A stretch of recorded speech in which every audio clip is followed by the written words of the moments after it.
Friend, आज हम class 11th की राजनीतिक शास्त्र का अध्याय 8 धर्म निरपेक्षता के बारे में पढ़ाते हैं। जब विभिन्न सांस्कृतिक और समुदाय एक ही देश में साथ साथ रहते हो तो लोकतांत्रिक राज्य उनमें से प्रत्येक के लिए समानता की गारंटी कैसे करेगा। पिछले अध्याय में यही सवाल सामने आया था। इस अध्याय में हम यह देखने की कोशिश करेंगे कि इस सवाल का जवाब देने में धर्मनिरपेक्षता की अवधारणा का इस्तेमाल कैसे किया जा सकता है। भारत में धर्मनिरपेक्षता का विचार सार्वजनिक वाद विवाद और परिचर्चाओं में सदैव मौजूदा रहा है। फिर भी यहाँ धर्मनिरपेक्षता की स्थिति को लेकर कुछ मामले काफ़ी पेचीदा है। एक और तो आमतौर पर हर राजनेता इसकी शपथ लेता है, हर राजनीतिक दल धर्मनिरपेक्ष होने की घोषणा करता है। दूसरी ओर तमाम किस्म की चिंताएं और संदेह धर्मनिरपेक्षता को घेरे रहते हैं। पुरोहितों और धार्मिक राष्ट्रवादियों द्वारा ही नहीं, कुछ राजनीतिक सामाजिक कार्यकर्ता और यहाँ तक कि शिक्षाविदों द्वारा भी धर्मनिरपेक्षता का विरोध किया जाता है। इस अध्याय में हम नीचे लिखे कुछ सवालों को पूछकर इस जारी विमर्श में शामिल होंगे। क्या यह उन समाजों के लिए उपयुक्त है जिनमें धर्म का आज भी लोगों को व्यक्तिगत जीवन पर गहरा असर है? क्या धर्मनिरपेक्षता भारतीय मिट्टी में रोपा गया या पश्चिमी पौधा है? क्या धर्मनिरपेक्षता का पक्षपात के चिन्ह है? क्या इससे अल्पसंख्यकों को तुष्टीकरण होता है? क्या यह धर्म विरोधी है? इस अध्याय के अंत में आप भारत जैसे लोकतांत्रिक समाज में धर्मनिरपेक्षता के महत्व को जानने, समझने और भारतीय धर्मनिरपेक्षता का विशिष्टता के बारे में भी कुछ सीखने में समर्थ हो सकेंगे। धर्मनिरपेक्षता क्या है? यद्यपि यहूदियों को समस्त यूरोप में सदियों तक भेदभाव झेलना पड़ा था, मगर वर्तमान इजराइल राष्ट्र में ईसाई और मुसलमान दोनों ही अरबी अल्पसंख्यक हैं। वह उन राजनीतिक और आर्थिक लाभों से वंचित है जो यहूदी नागरिकों को मिले हुए थे। यूरोप के अनेक हिस्सों में गैर ईसाइयों के प्रति भेदभाव के सूक्ष्म रूप अभी भी बरकरार है। पड़ोसी देश पाकिस्तान और बांग्लादेश में भी धार्मिक अल्पसंख्यकों की स्थिति ने लोगों का ध्यान अपनी ओर खींचा है। इस तरह के उदाहरण हमें समकालीन विश्व में धर्मनिरपेक्षता के महत्व की याद दिलाती है। धर्मों के बीच वर्चस्ववाद। हमने अपने देश में संविधान घोषणा करता है कि हर भारतीय नागरिक को देश के किसी भी भाग में आज़ादी और प्रतिष्ठा के साथ रहने का अधिकार है, मगर वास्तव में वर्जना और भेदभाव के अनेक रूप अभी भी बरकरार है। नीचे दिए गए 3 उदाहरणों में गौर करें। 1984 में दिल्ली और देश के बाकी हिस्सों का लगभग 2700 से ज़्यादा सिख मारे गए। पीड़ितों और परिवारजनों का मानना है कि दोषियों को आज तक सजा नहीं मिली। हजारों कश्मीरी पंडितों को घाटी में अपना घर छोड़ने के लिए विवश किया गया। वह 2 दशकों के बाद भी अपने घर नहीं लौट सके। 2002 में गुजरात में गोधरा दंगे के पश्चात लगभग 1000 से अधिक लोग मारे गए। इन परिवारों के जीवित बचे हुए बहुत से सदस्य अपने गांव वापस नहीं जा सके। यहाँ से वे उजाड़ दिए गए हैं। इन तमाम उदाहरणों में क्या बात समान है? इन सभी उदाहरणों में किसी न किसी रूप में भेदभाव है। हर मामले में किसी एक धार्मिक समुदाय के लोग के लक्ष्य किया गया है और उनकी धार्मिक पहचान के कारण सताया गया। दूसरे शब्दों में नागरिकों को एक समूह को बुनियादी आज़ादी से वंचित किया गया है। यह भी कहा जा सकता है कि ये सारे उदाहरण बुनियादी आज़ादी से वंचित किया गया है। यह भी कहा जा सकता है कि ये सारे उदाहरण अंतः धार्मिक वर्चस्व और धार्मिक समुदाय द्वारा दूसरे समुदाय को उत्पीड़न के मामले हैं।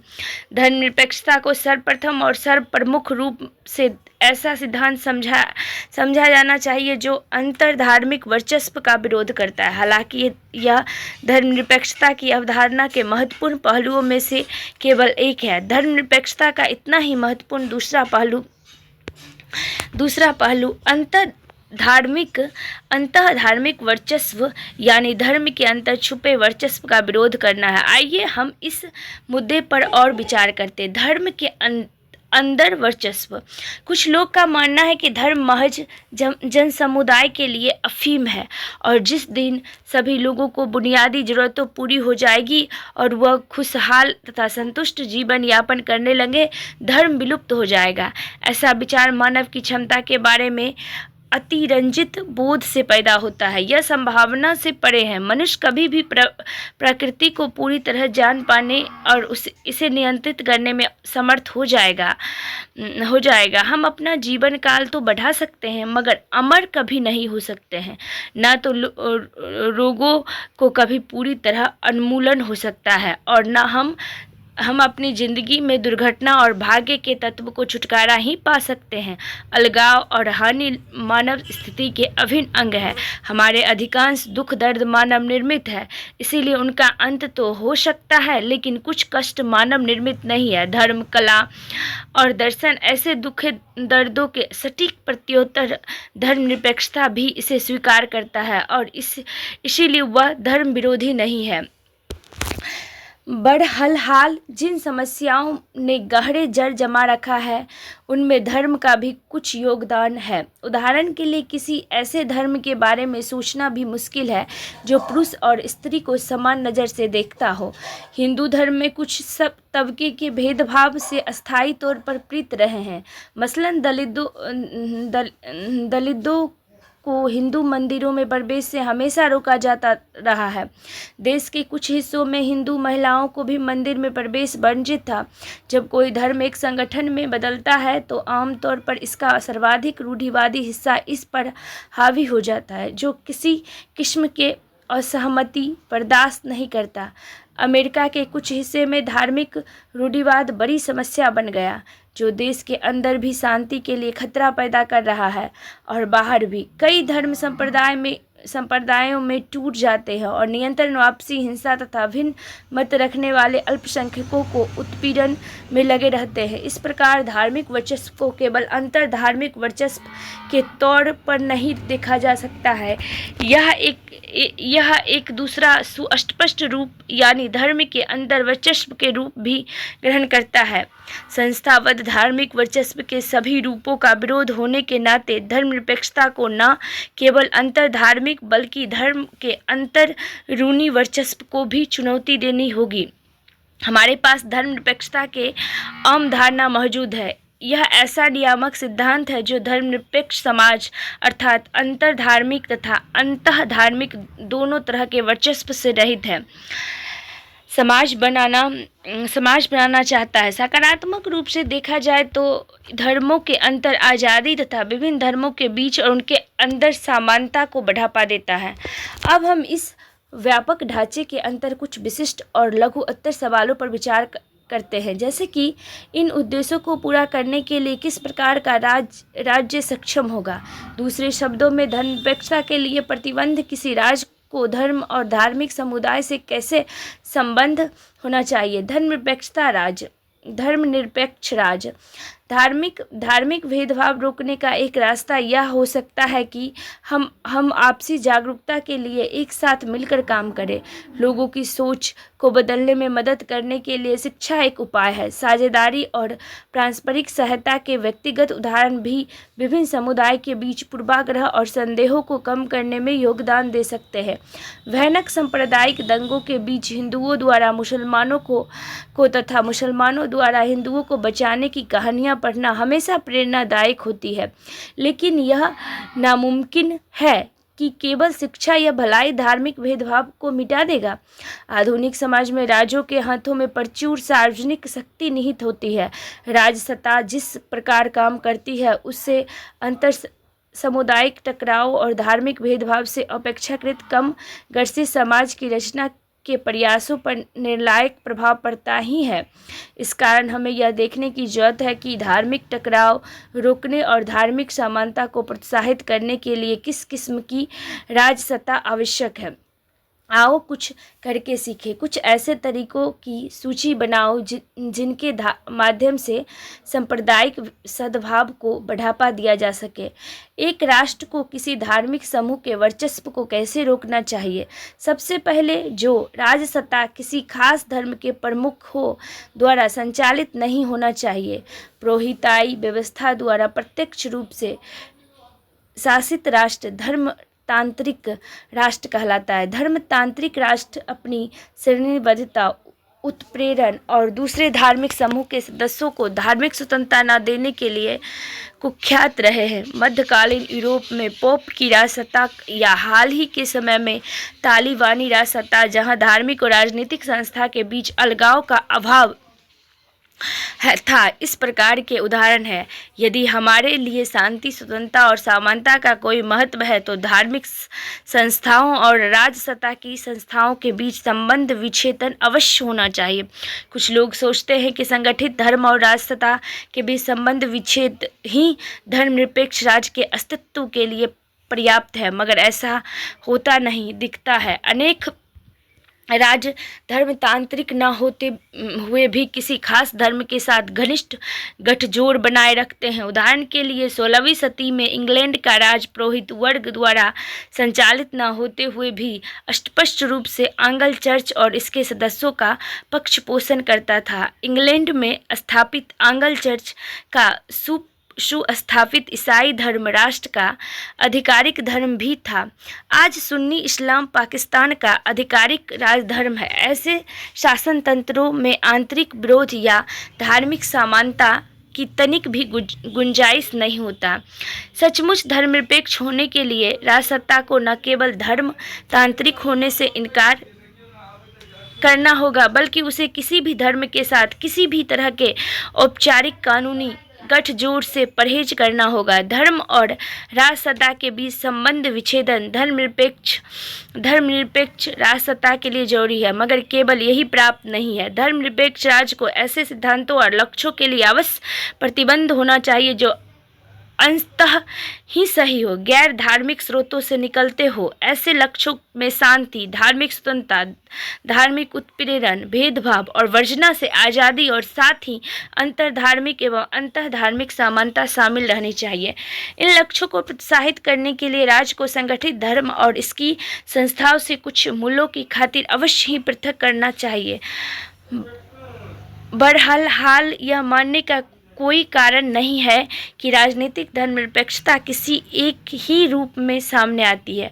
वास्तव में इस पृथकता के विविध रूप हो सकते हैं, जो इस पर निर्भर है कि यह संबंध विच्छेदन किस प्रकार हासिल किया गया है, किन खास मूल्यों को वह बढ़ावा देना चाहता है और इन मूल्यों को कैसे परिभाषित किया गया है।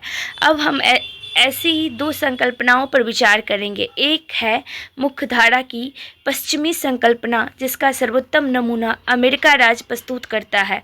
दूसरी है एक वैकल्पिक संकल्पना, जिसका सर्वोत्तम उदाहरण भारतीय राज्य प्रस्तुत करता। वाद विवाद संवाद।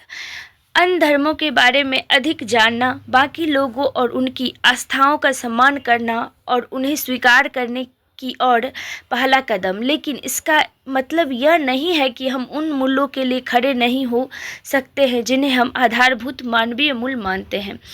धर्मनिरपेक्षता या यूरोपीय मॉडल। सभी धर्मनिरपेक्ष राज्यों में एक चीज़ समान है, वह न तो धर्मतांत्रिक है और न किसी खास धर्म की स्थापना ही करते हैं।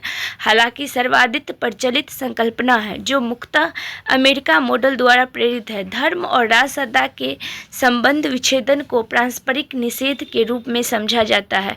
राजसत्ता धर्म के मामलों में हस्तक्षेप नहीं करेंगी और इसी प्रकार धर्म राजसत्ता के मामले में दखल नहीं देगा। दोनों के अपने अपने अलग अलग क्षेत्र हैं। कमाल अतातुर्क की धर्मनिरपेक्ष। आइए हम एक अत्यंत भिन्न किस्म के धर्मनिरपेक्षता पर नज़र दौड़ाते। 20वीं सदी के प्रथमार्ध में तुर्की में धर्मनिरपेक्षता अमल में आई। यह धर्मनिरपेक्षता संगठित धर्म से सैद्धांतिक दूरी बनाने की बजाय धर्म में सक्रिय हस्तक्षेप के जरिए उसके दमन की हिमायत करती थी। मुस्तफ़ा कमाल अतातुर्क ने इस किस्म की धर्मनिरपेक्षता पेश की है, उस पर अमल भी किया। अतातुर्क प्रथम विश्व युद्ध के बाद सत्ता में आए। वह तुर्की के सार्वजनिक जीवन में खिलाफत को समाप्त कर देने के लिए कटिबद्ध थे। वह मानते थे कि परंपरागत सोच, विचार और अभिव्यक्तियों से नाता तोड़े बगैर तुर्की को उसकी दुखद स्थिति से नहीं उबारा जा सकता है। उन्होंने तुर्की को आधुनिक और धर्मनिरपेक्ष बनाने के लिए आक्रामक ढंग से कदम बढ़ाया। उन्होंने खुद अपना नाम मुस्तफ़ा कमाल पाशा से बदलकर कमाल अतातुर्क कर लिया। अतातुर्क का अर्थ होता है तुर्कों का पिता। हेड कानून के जरिए मुसलमानों द्वारा पहनी जाने वाली परंपरागत फेज टोपी को प्रतिबंधित कर दिया गया। स्त्री पुरुषों के लिए पश्चिमी पोशाकों को बढ़ावा दिया गया। तुर्की पंचांग की तरह पश्चिमी ग्रिगोरियन पंचांग लाया गया। 1928 ने तुर्की वर्णमाला को संशोधित लैटिन रूप से अपनाया गया। क्या आप ऐसी धर्मनिरपेक्षता की कल्पना कर सकते हैं जो आपको अपनी पहचान से जुड़ा नाम रखने और आपकी पसंद के कपड़े पहनने की आज़ादी न दे और आपकी बोलचाल की भाषा ही बदल डाले? आपके ख्याल से अतातुर्क की धर्मनिरपेक्षता भारतीय धर्मनिरपेक्षता से किन मायने में भिन्न है? अलग अलग सीमाएं हैं। राजसत्ता की कोई नीति पूर्णतः धार्मिक तर्क के आधार पर निर्मित नहीं हो सकती। कोई धार्मिक वर्गीकरण किसी सार्वजनिक नीति की बुनियादी नहीं बन सकता। अगर ऐसा हुआ तो वह राजसत्ता के मामले में धर्म के अवैध घुसपैठ मानी जाएगी। उसी प्रकार राज किसी धार्मिक संस्था की मदद नहीं देगा। वह धार्मिक समुदाय द्वारा संचालित शैक्षणिक संस्थाओं को वित्तीय सहयोग नहीं दे सकता। जब तक धार्मिक समुदाय की गतिविधियां देश के कानून द्वारा निर्मित व्यापक सीमा के अंदर होती है, वह इन गतिविधियों में व्यवधान नहीं पैदा कर सकता। उदाहरण के लिए, अगर कोई धार्मिक संस्था औरतों के पुरोहित होने की वंचित करती है तो राजसत्ता इस मामले में कुछ नहीं कह सकती है। अगर कोई धार्मिक समुदाय अपने भिन्न मतावलियों का बहिष्कार करता है तो राज इस मामले में मूक दर्शक ही बना रह सकता है। अगर कोई खास धर्म अपने कुछ सदस्यों को मंदिर के गर्भगृह में जाने से रोकता है तो राज के पास मामले को यथावत बहने रहने देने के सिवा कोई विकल्प नहीं है। इस विचार से समर्थ एक निजी मामला वह राजसत्ता की नीति या कानून का विषय नहीं हो सकता है। यह संकल्पना स्वतंत्रता और समानता की व्यक्तिवादी ढंग से व्याख्या करती है। स्वतंत्रता का मतलब है व्यक्तियों की स्वतंत्रता। समानता का तात्पर्य है व्यक्तियों के बीच समानता। इसमें यह गुंजाइश नहीं है कि किसी समुदाय को अपने पसंद का आचरण करने की स्वतंत्रता रहे। समुदाय आधारित अधिकारों अथवा अल्पसंख्यक अधिकारों की कोई गुंजाइश नहीं है। पश्चिमी समाजों का इतिहास बताता है कि ऐसा क्यों है।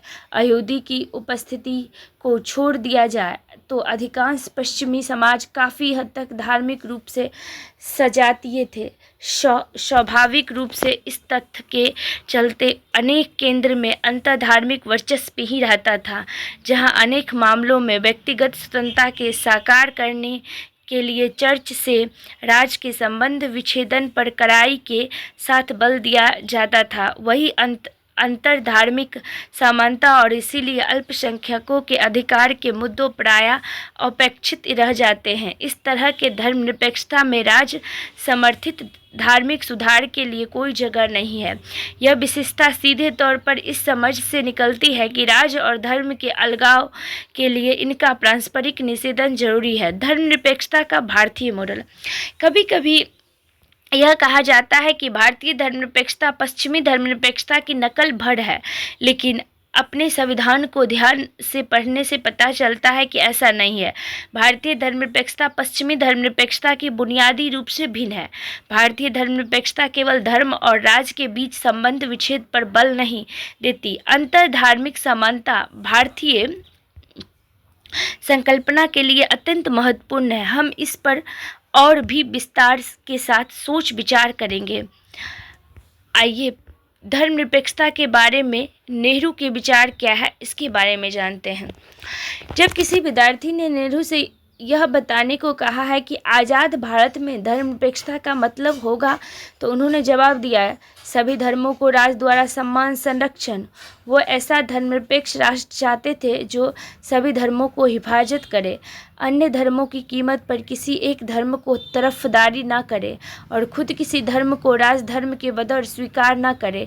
नेहरू भारतीय धर्मनिरपेक्षता के दार्शनिक थे। नेहरू स्वयं किसी धर्म का अनुसरण नहीं करते थे, ईश्वर में उनका विश्वास ही नहीं था, लेकिन उनके लिए धर्मनिरपेक्षता का मतलब धर्म के प्रति विषेद नहीं था।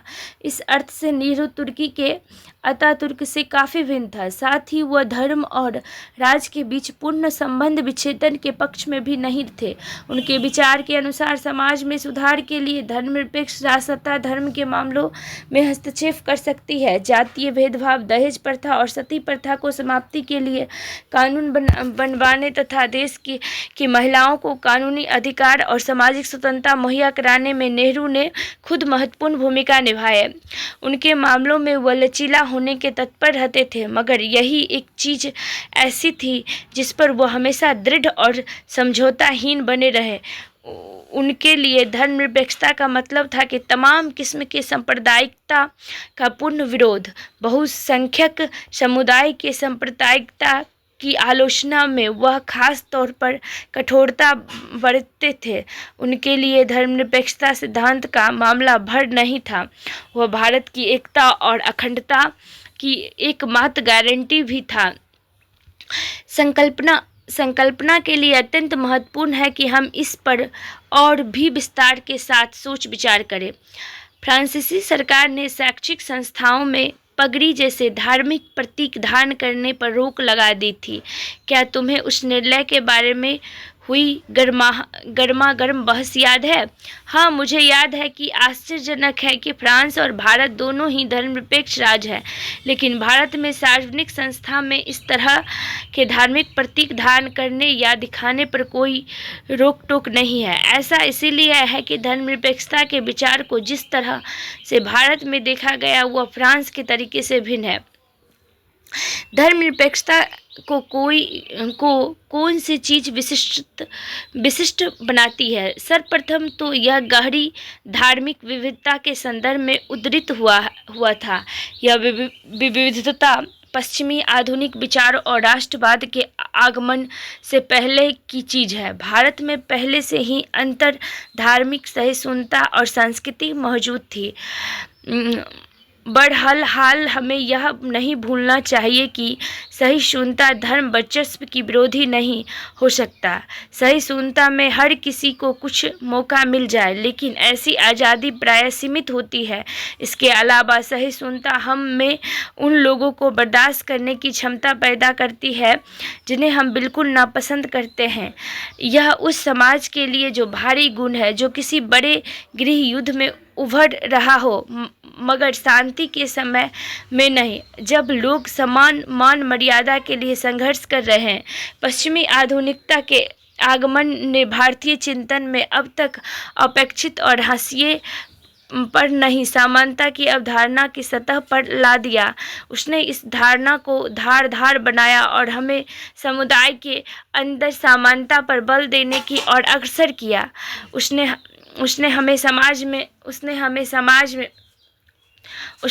समाज में मौजूद श्रेणीबद्धता को हटाने के लिए अंतर सामुदायिक समानता के विचार को भी उद्घाटित किया। इस तरह भारतीय समाज में पहले से मौजूद धार्मिक विविधता और पश्चिम से आए विचारों के बीच अंतःक्रिया शुरू हुई, जिसके फलस्वरूप भारतीय धर्मनिरपेक्षता से विशिष्ट रूप ग्रहण किया। भारतीय धर्मनिरपेक्षता ने अंतर्धार्मिक और अंतर्धार्मिक वर्चस्व पर एक साथ ध्यान केंद्रित किया।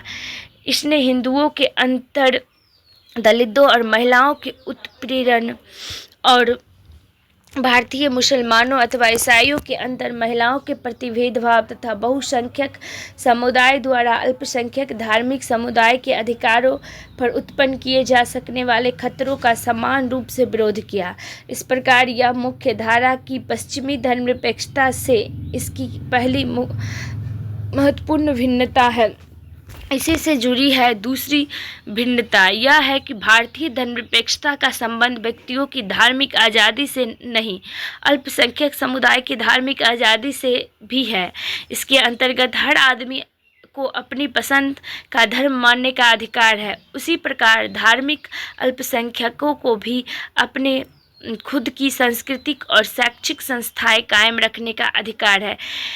यह तीसरी भिन्नता भी है। चूंकि धर्मनिरपेक्ष राज्य को अंतर धार्मिक वर्चस्व के मसले पर भी समान रूप से चिंतित रहना है, अंततः भारतीय धर्मनिरपेक्षता में राज्य समर्थित धार्मिक सुधार को गुंजाइश भी है और अनुकूलता भी है। इसीलिए भारतीय संविधान में अस्पृश्यता पर प्रतिबंध लगाया गया। भारतीय राज्य ने बाल विवाह के उन्मूलन और अंतरजातीय विवाह पर हिंदू धर्म के द्वारा लगाए गए निषेध को खत्म करने हेतु अनेक कानून बनाए हैं।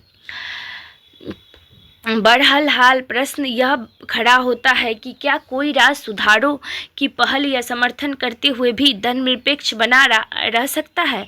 क्या धर्म और राज्य के बीच पूरी तरह से संबंध विच्छेद के बिना भी कोई राज्य सत्ता धर्मनिरपेक्ष होने का दावा कर सकती है? भारतीय राज्य का धर्मनिरपेक्ष चरित्र वस्तुतः इसी वजह से बरकरार है कि वह न तो धर्मतांत्रिक है और न ही वह किसी धर्म को राजधर्म मानता है।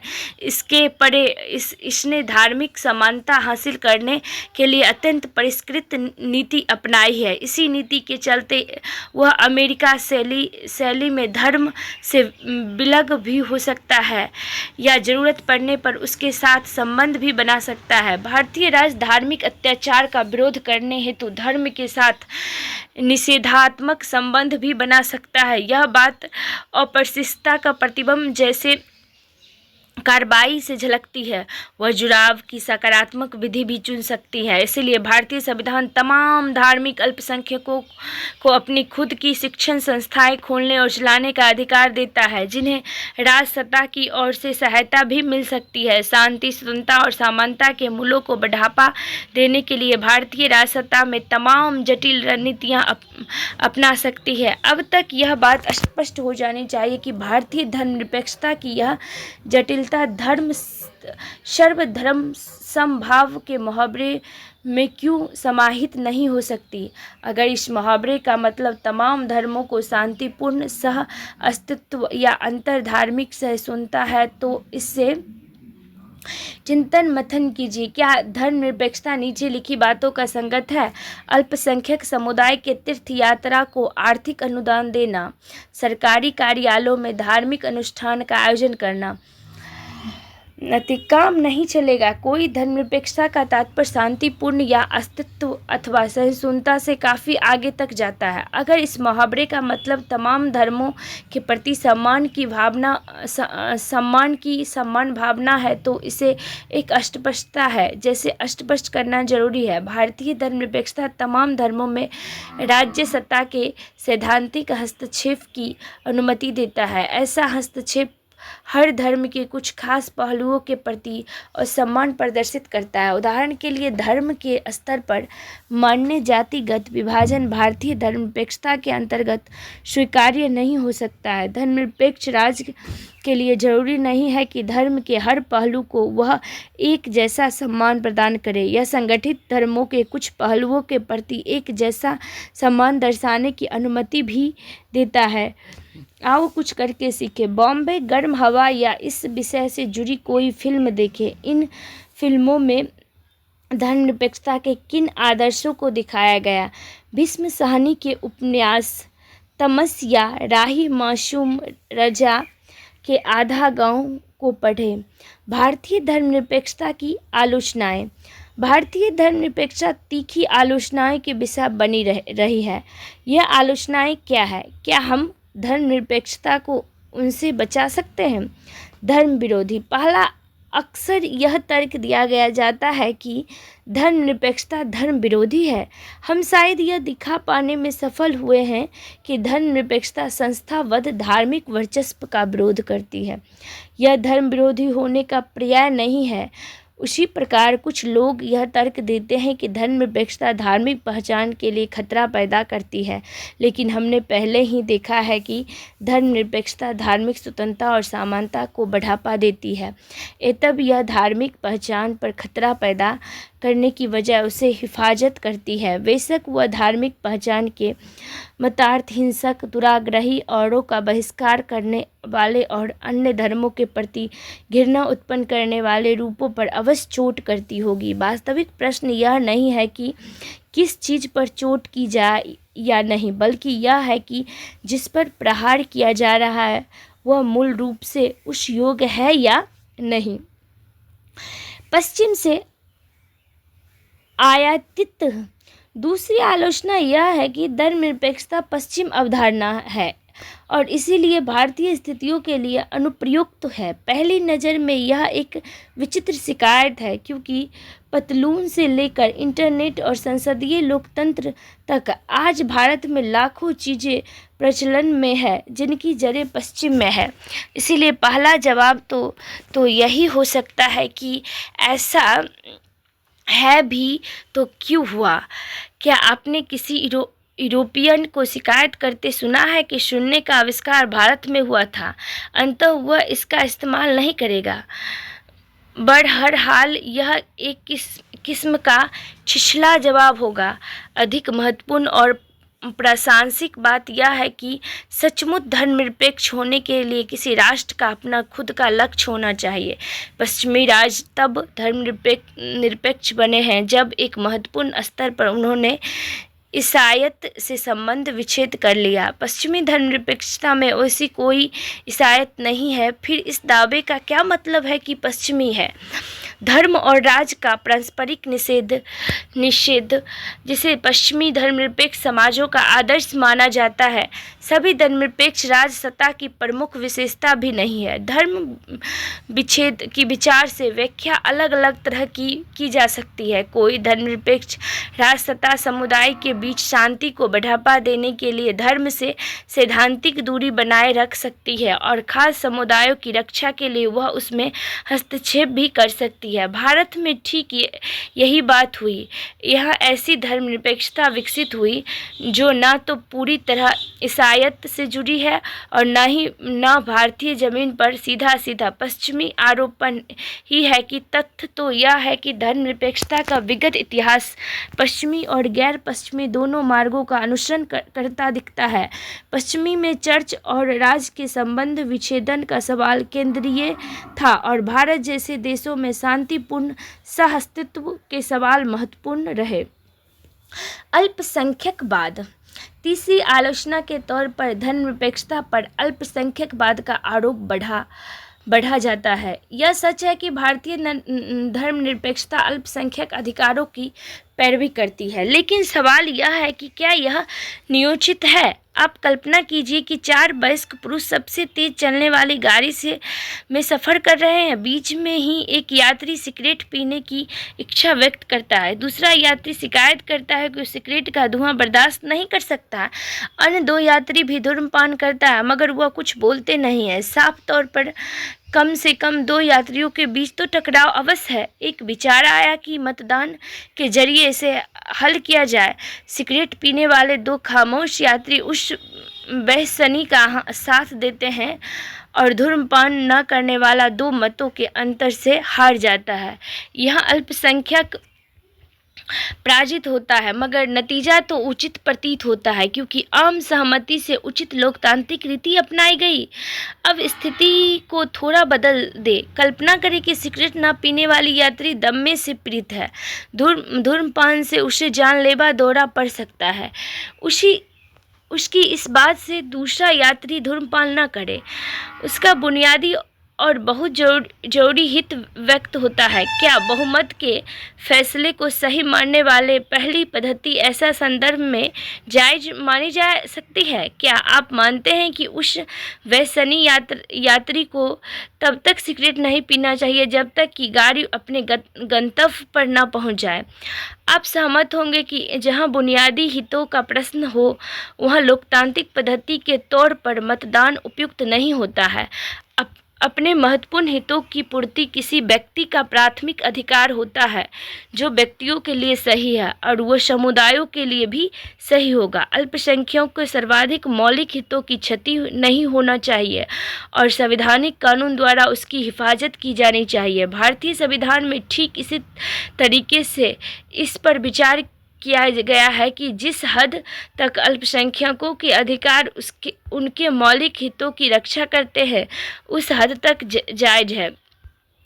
मेरा ख्याल है कि हर किसी के साथ हर स्थिति में बिल्कुल एक तरह से बर्ताव करना उचित नहीं है। कुछ लोग फिर भी कह सकते हैं कि अल्पसंख्यकों के अधिकार ऐसा विशेषाधिकार है जिसके लिए दूसरों को कीमत चुकानी पड़ती है। तब ऐसे विशेषाधिकार क्यों दिए जाए?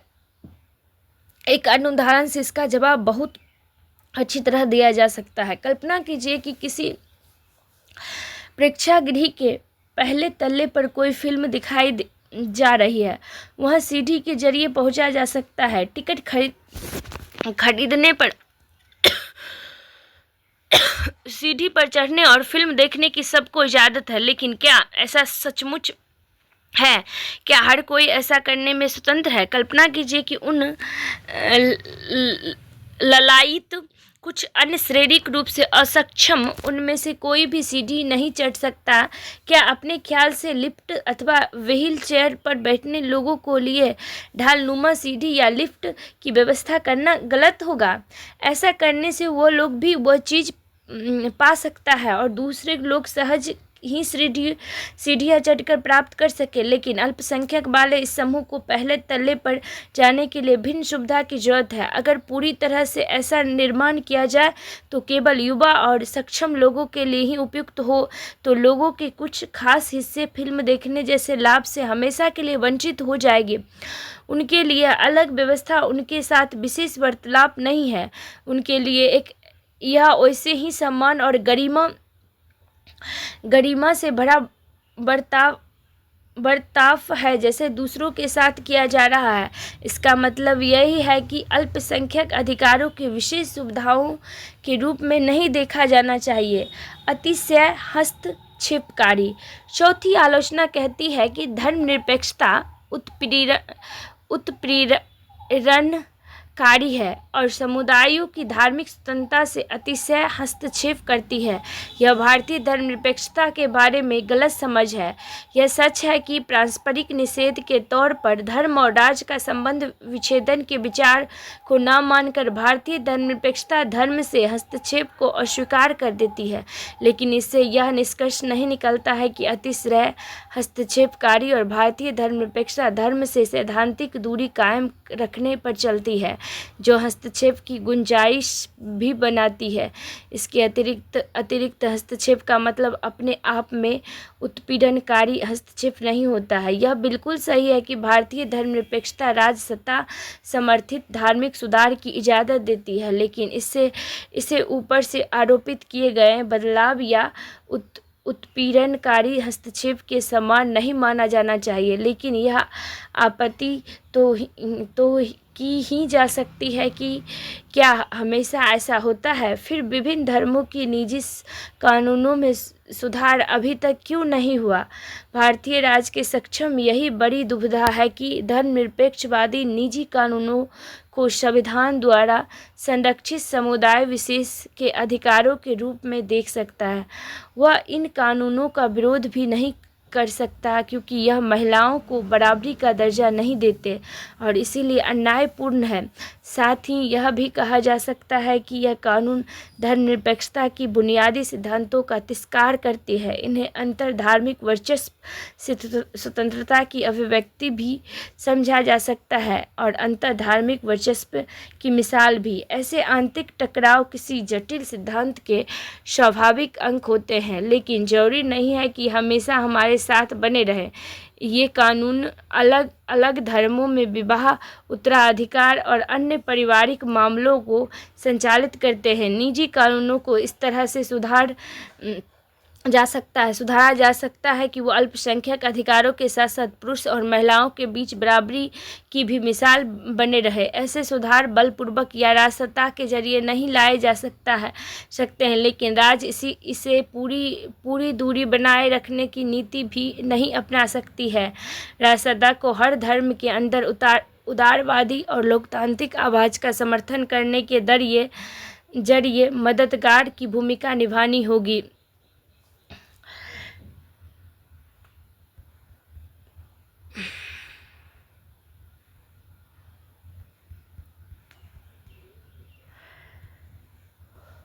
वोट बैंक की राजनीति। पांचवा तर्क यह दिया जाता है कि धर्मनिरपेक्षता वोट बैंक की राजनीति को बढ़ावा देती है। अनुभवजन्य दावे के तौर पर यह पूर्णतः असत्य भी नहीं है, मगर हमें यह मुद्दे को ठोस परिप्रेक्ष्य में देखना होगा। प्रथम, लोकतंत्र में राजनेता के लिए वोट पाना जरूरी है, यह उनके काम का अंग है, और लोकतांत्रिक राजनीति बड़ी हद तक ऐसी है कि लोगों को किसी समूह के पीछे लगने या उनको वोट पाने की खातिर कोई नीति बनाने का वादा करने के लिए राजनेताओं को दोष देना उचित नहीं होगा। असली सवाल तो यह है कि वह ठीक से किस मकसद से वोट पाना चाहता है। इसमें सिर्फ उन्हीं का हित है या विचाराधीन समूह का भी हित है। यदि किसी राजनेता को वोट देने वाला समूह उसके द्वारा बनवाई नीति से लाभान्वित नहीं हुआ तो बेशक वह राजनेता दोषी होगा। यदि अल्पसंख्यकों का वोट चाहने वाले धर्मनिरपेक्ष राजनेता उनकी इच्छा पूरी करने में समर्थ होते हैं तो यह धर्मनिरपेक्ष परियोजना की सफलता होगी। वह आखिरकार अल्पसंख्यक के हितों में भी हिफाजत करती है। लेकिन अगर कोई व्यक्ति विचाराधीन समूह का कल्याण उन समूहों के कल्याण और अधिकारों की कीमत पर करना चाहे तब क्या होगा? यदि यह धर्मनिरपेक्ष राजनेता बहुसंख्यकों को हितों के नुकसान पहुंचाए तब क्या होगा? तब एक नया अन्याय पैदा होगा। क्या आप ऐसे उदाहरण सोच सकते हैं? सिद्धांत रूप से वोट बैंक की राजनीति में कुछ भी गलत नहीं हो सकती, लेकिन केवल जब वोट बैंक की राजनीतिक चुनावों के दौरान किसी विशेष उम्मीदवार या राजनीतिक दल के लिए सामूहिक रूप से वोट करने के लिए एक सामाजिक समूह में एकजुट करती है तो यह चुनाव राजनीति के विकृत कर देती है। यह महत्वपूर्ण विशेषता यह है कि मतदान के दौरान पूरा समूह एक समान इकाई के रूप में काम करता है। समूह के भीतर विभिन्नता के बावजूद ऐसी वोट बैंक की राजनीति करने वाली पार्टी या नेता कृत्रिम रूप से यह धारणा बनाने की कोशिश करते हैं कि समूह का हित एक ही है। वास्तव में ऐसा करने से राजनीतिक दल समाज में दीर्घकालीन विकास और शासन की जरूरतों पर अल्पकालिक चुनावी लाभ को प्राथमिकता देते हैं। भारत में यह देखा गया है कि राजनीतिक दल वास्तविक मुद्दों की उपेक्षा करते हुए अक्सर चुनावी लाभ के लिए भावनात्मक मुद्दे पर ध्यान केंद्रित करते हैं, समुदाय के सामने आने वाली वास्तविक समस्या की उपेक्षा करते हैं। प्रतिस्पर्धा वोट बैंक की राजनीतिक विभिन्न समूह को सीमित संसाधनों के लिए प्रतिस्पर्धा करने वाले प्रतिद्वंद्वियों के रूप में चित्रित करके सामाजिक विभाजन को बढ़ाने की क्षमता है। भारत में वोट बैंक की राजनीतिक अल्पसंख्यक तुष्टीकरण से भी जुड़ी है। इसका मतलब यह है कि राजनीतिक दल सभी नागरिकों की समानता के सिद्धांत की उपेक्षा करते हैं और अल्पसंख्यक समूह के हितों को प्राथमिकता देते हैं। विडंबना यह है कि इसमें अल्पसंख्यक समूह अलगाव और हाशिए पर चला गया। चूंकि वोट बैंक की राजनीतिक अल्पसंख्यक समूह के भीतर विभिन्नता है।